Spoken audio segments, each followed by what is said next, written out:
There's a version of success that gets celebrated everywhere. The early riser, the one who works while everyone else rests, the one who treats exhaustion as proof of dedication. Hard work gets praised as a virtue, almost unconditionally, as if working harder is always, automatically, the right answer. But psychologically, hard work isn't one single trait. It's a bundle of very different drivers, some genuinely healthy, some quietly corrosive, that happen to produce the same visible behavior from the outside.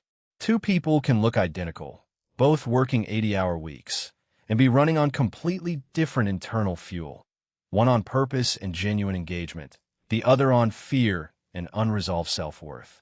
This video is about telling those two engines apart, because the difference determines whether hard work builds a life or slowly consumes one. Psychologist Angela Duckworth's research on grit, defined as a combination of sustained passion and sustained perseverance toward long-term goals, found that this trait predicted achievement more consistently than raw talent or intelligence across a wide range of fields. The finding reframed a common assumption. It isn't the naturally gifted who tend to go furthest. It's the ones who can sustain consistent effort over years, long after initial motivation fades. This matters because it means hard working isn't really about intensity in any single moment.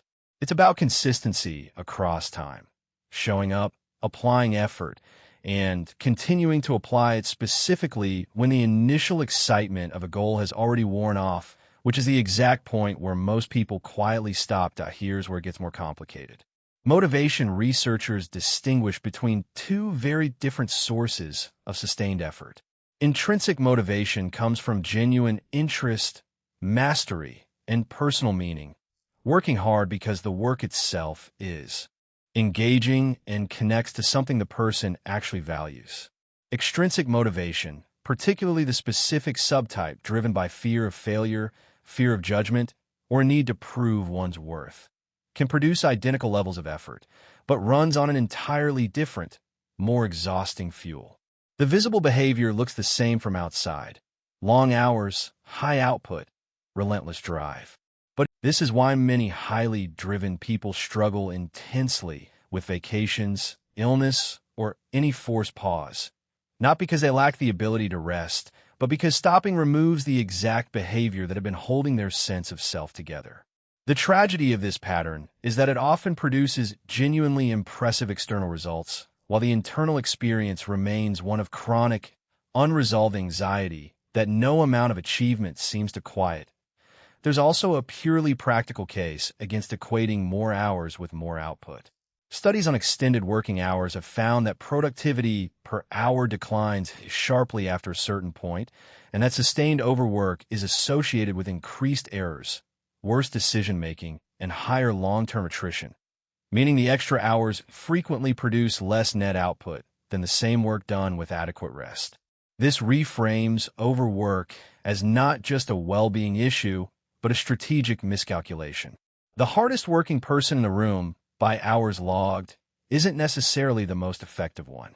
Past a certain threshold, additional hours often actively subtract from the quality of the work being done, even as they feel, subjectively, like proof of commitment. None of this is an argument against hard work itself. Sustained effort remains one of the most reliable predictors of meaningful achievement in any field. The distinction that actually matters is between effort that flows from genuine engagement and periodic rest, and effort that runs entirely on fear, avoidance, or an identity that can't tolerate stopping. Sustainable hard work tends to share a few concrete features. It's connected to a reason the person can articulate beyond "I have to." It includes real recovery periods rather than treating rest as failure. It survives contact with a bad outcome. A person whose effort is genuinely sustainable can fail at something and remain motivated, while a person running on fear often collapses entirely the first time the strategy doesn't work. Hard work was never the problem, and it was never, on its own, the solution either.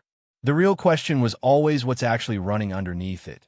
Genuine engagement that can sustain a person for decades, or fear that can produce a few impressive years before it quietly burns the person carrying it. Mastering your mind isn't about working harder or working less. It's about finally knowing which engine is running before it decides for you. If this resonated with you, subscribe, because next week we're breaking down the specific signs that separate healthy ambition from a fear-driven identity built entirely on achievement.